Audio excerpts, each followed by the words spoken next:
Okay, our next attempt to repair, replace, or rebuild a Mustang part for a 71 to 73 Mustang that is not currently reproduced is the lens for a cluster that has a tach and a trip odometer. As you can see, this cluster lens is in pretty bad shape.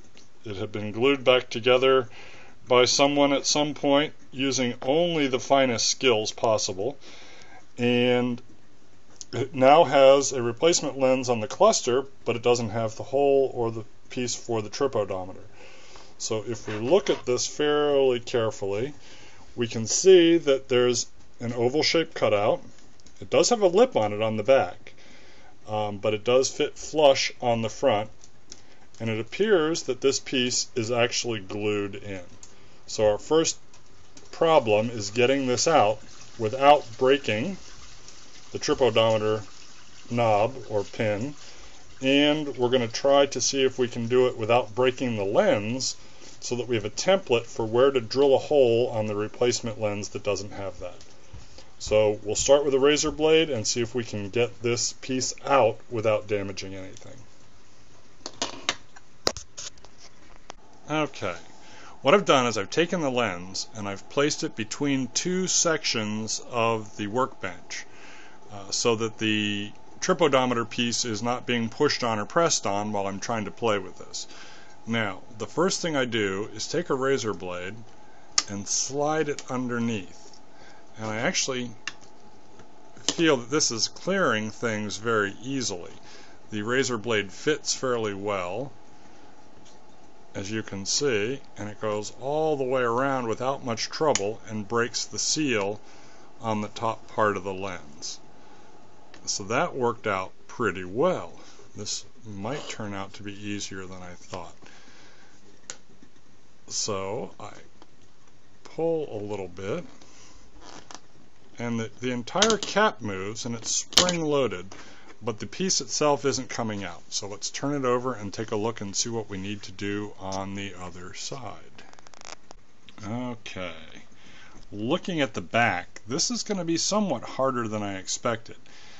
This is not a drilled hole.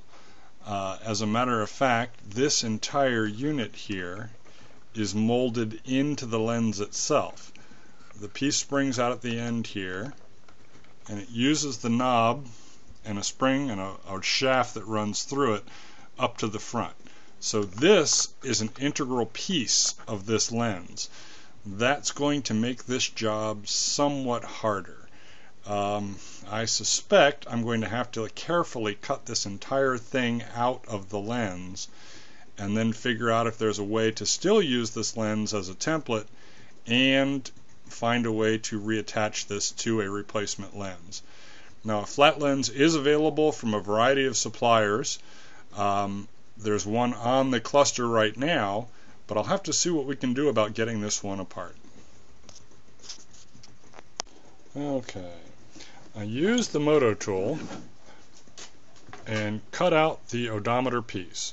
As you can see, the way this works, it's not going to leave me a good template to work on a new lens, so I'm going to have to be careful about my positioning.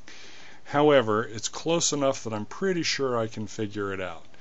Now, I worked again with a small grinding wheel on the moto tool and worked a little bit from both sides until I was able to pull the piece out.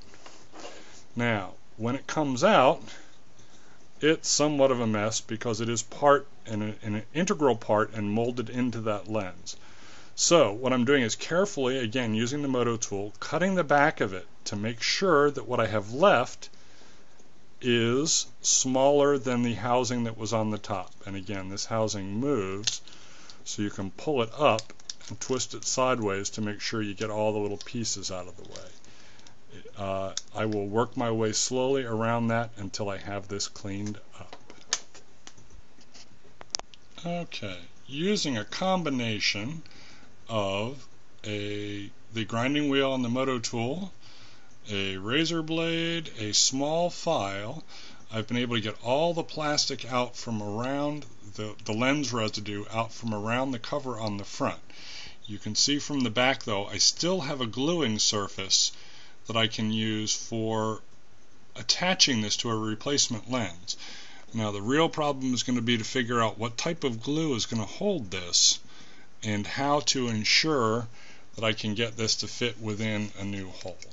Again, the entire thing is eventually going to have to fit like so on a new lens.